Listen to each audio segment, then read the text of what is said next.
शहर की चकाचौंध और शोर-शराबे से दूर, ऊबड़-खाबड़ रास्तों से गुजरती हुई एक काली लग्जरी गाड़ी शांति निवास नाम की एक पुरानी हवेली के सामने आकर रुकी। गाड़ी से उतरा आर्यन सिंघानिया, जो शहर का जाना-माना करोड़पति था। उसके चेहरे पर कामयाबी की चमक तो थी, पर आंखों में एक गहरा दर्द छिपा था। 2 साल पहले एक सड़क हादसे में उसकी पत्नी कविता उसे छोड़कर चली गई थी। ये हवेली कविता को बहुत पसंद थी, इसलिए आर्यन आज उसकी पुण्यतिथि पर यहाँ अकेले समय बिताने आया था। जैसे ही आर्यन ने हवेली के मुख्य द्वार पर कदम रखा, वह दंग रह गया। जिस लोहे के गेट को उसने जंग लगा और गंदा छोड़ा था, वह आज नीले रंग से चमक रहा था। वही नीला रंग जो कविता का पसंदीदा था। आर्यन के मन में गुस्सा और हैरानी दोनों थी। मेरी इजाजत के बिना यहाँ कौन आया? आर्यन तेज कदमों से हवेली के भीतर गया। वहां का दृश्य देखकर उसके पैरों तले जमीन खिसक गई। आलीशान दीवान खाने में जहां धूल होनी चाहिए थी, वहां ताजे पके भोजन और अगरबत्ती की खुशबू आ रही थी। 2 छोटे बच्चे फर्श पर खेल रहे थे और एक साधारण सी महिला, मीरा, कपड़ों की तह लगा रही थी। तुम कौन हो और मेरे घर में क्या कर रही हो? आर्यन की आवाज गूंजी। मीरा डर के मारे कांपने लगी और उसके हाथ से कपड़ों की टोकरी छूट गई। उसने रोते हुए हाथ जोड़े और कहा, साहब, माफ कर दीजिए। मेरे पति की मौत के बाद मकान मालिक ने मुझे घर से निकाल दिया। मेरे पास इन बच्चों को लेकर जाने के लिए कोई जगह नहीं थी, इसलिए मैंने इस सोनी हवेली में पनाह ले ली। आर्यन का गुस्सा 7वें आसमान पर था। यह अवैध है। मैं अभी पुलिस को फोन करता हूँ। तभी मीरा की नन्ही बेटी ने अपनी माँ का पल्लू पकड़कर मासूमियत से पूछा, माँ, क्या हमें फिर से उस पुल के नीचे सोने जाना पड़ेगा? यह सुनकर आर्यन का पत्थर जैसा दिल एक पल के लिए कांप गया। उसे कविता की याद आई, जो हमेशा कहती थी कि घर दीवारों से नहीं, लोगों से बनता है।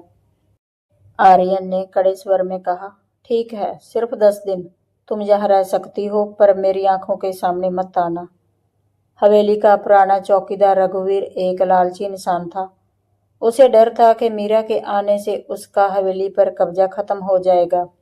उसने आर्यन के कान भरने शुरू किए।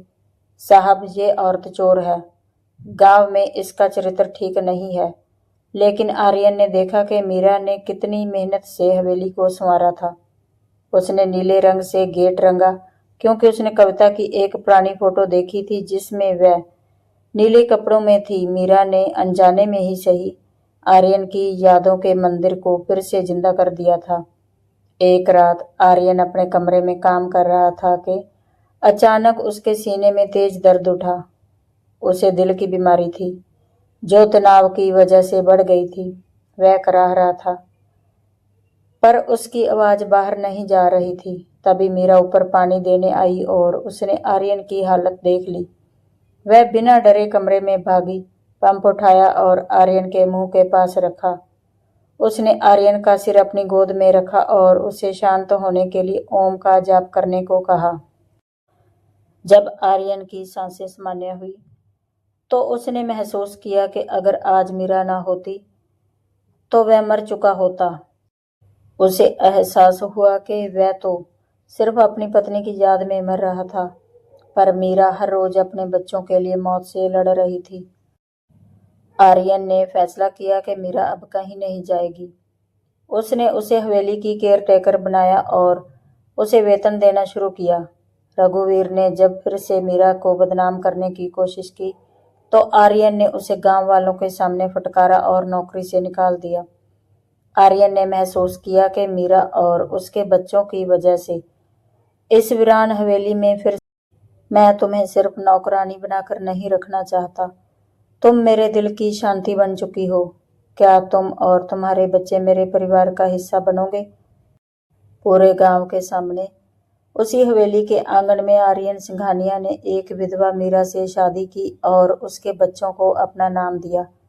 जो लोग पहले मीरा पर उंगलियां उठाते थे, आज वे इस अनोखे विवाह पर तालियां बजा रहे थे।